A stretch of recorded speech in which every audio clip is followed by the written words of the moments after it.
Oh my God, I cannot believe it. Now look, I know that occasionally I use this expression far too much, but that really was a delectable medley of footballing splendour we have had today.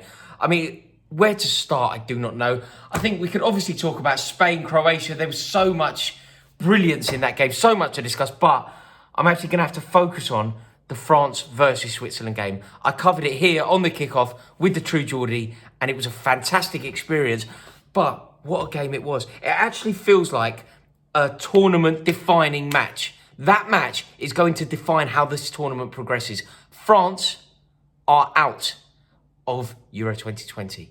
Portugal are out of Euro 2020. This tournament has been blown wide open. Everybody's been talking about the brilliance of Portugal. Everybody's been telling me, when you look at the spine of their team, it goes Diaz, Fernandes, Bernardo Silva, Ronaldo. England can't cope with that. Similarly with France, the best team that we've seen since the Brazil team that won it in 2002. Perhaps that's true. Player for player, perhaps that's true. But Switzerland hadn't read that script. Switzerland were phenomenal. They fought tooth and nail. They were desperate. They showed aggression. They showed tenacity. They showed vision. They showed flair. They had everything. And they had Granit Xhaka, who deserves nothing but praise. The game finished 3-3. And that is a fairly flattering scoreline for France, because it could have been a slightly different story. Of course it could. Switzerland went 1-0 up. France then got back to 3-1. But then with practically the last kick of the game, Switzerland made it 3-3. A massive, massive moment.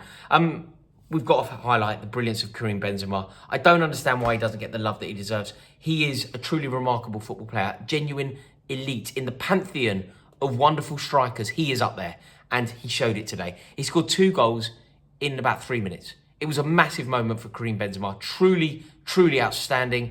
And it felt like after that Haris Seferovic had put Switzerland 1-0 up, it felt like normal service had been resumed. Karim Benzema said, no, enough of the nonsense. Put his side 2-1 up. And then Paul Pogba, with one of the best goals that we've seen this tournament. People are talking about a lot of good goals. Obviously, everybody brings up Schick against Scotland. There have been some brilliant goals scored in this tournament. But I would say that this was up there from Paul Pogba. The vision, the way that he put it on a sixpence into the postage stamp in the top corner. Truly beautiful goal. And at that moment, we felt like there wasn't anything that Switzerland could do. Switzerland were a beaten side. They were 3-1 down to the tournament favourites.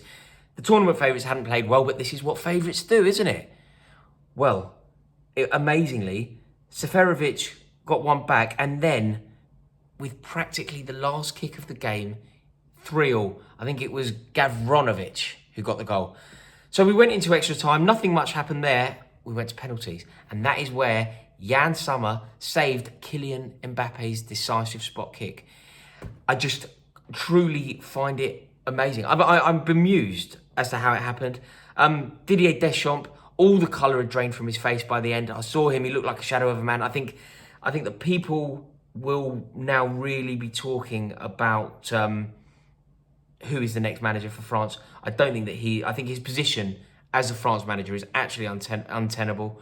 But that game from Bucharest is up there with one of the best that we will ever see. That is one of the best games that you will see. People will be talking about that match, the nuances involved in it. Did Deschamps get it wrong? How good was Switzerland? Was Granit Xhaka, did he have the game of his life? People are going to be talking about this fixture for decades. It's up there. And the ramifications on the tournament as a whole, both favourites are now out. Spain,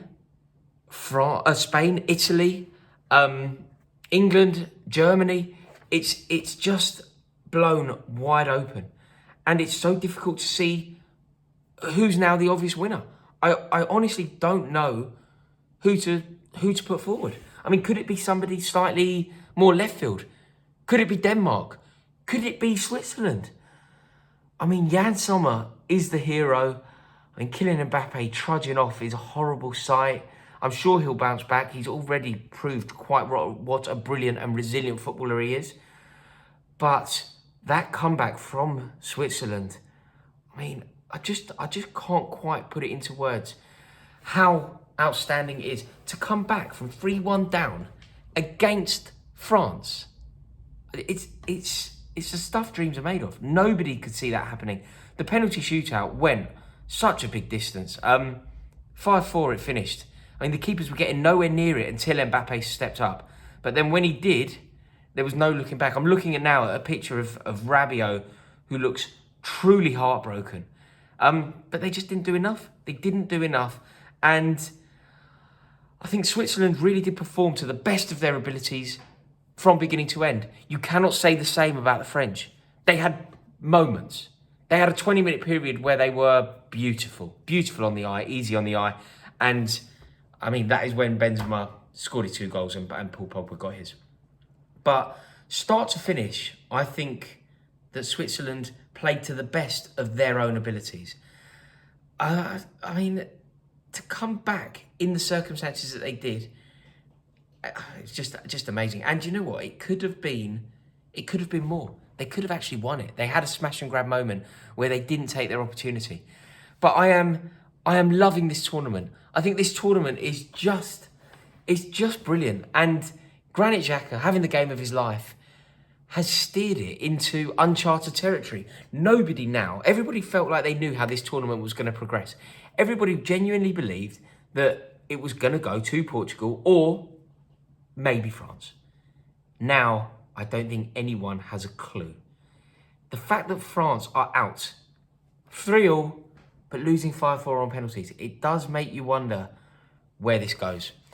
I suppose we have to have a word about Kylian Mbappé. I mean, it was a weak penalty. He won't be happy with that penalty. I think his overall performance wasn't great, but to miss the 10th one, I mean, it's just not quite good enough from his perspective. I now can't wait until tomorrow. England versus Germany. I'm going to be sat on that table covering England versus Germany. It's going to be electric. Make sure that you join us on the kickoff. I guarantee it is going to be the show of a lifetime. England versus Germany in Euro 2020, a knockout game with the prize of potentially playing in the Euro 2020 final. I mean, this is what it's all about, isn't it? This is truly brilliant. What a night we've had.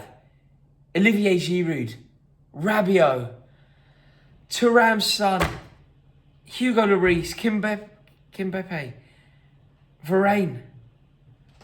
It's over. Au revoir, France. Elliot Hackney, the final word with you. Who wins Euro 2020 after that? England. There we go. You heard it here first. Mick Hucknall, do you agree? No. Who wins it? Italy win Euro 2020. Nah, incorrect, mate. Incorrect. What a night we've had. This has been special. I've loved it. My mind is blown, man. I will see you tomorrow on the kickoff. Make sure that you join us. It's going to be spectacular. Until tomorrow, in a bit.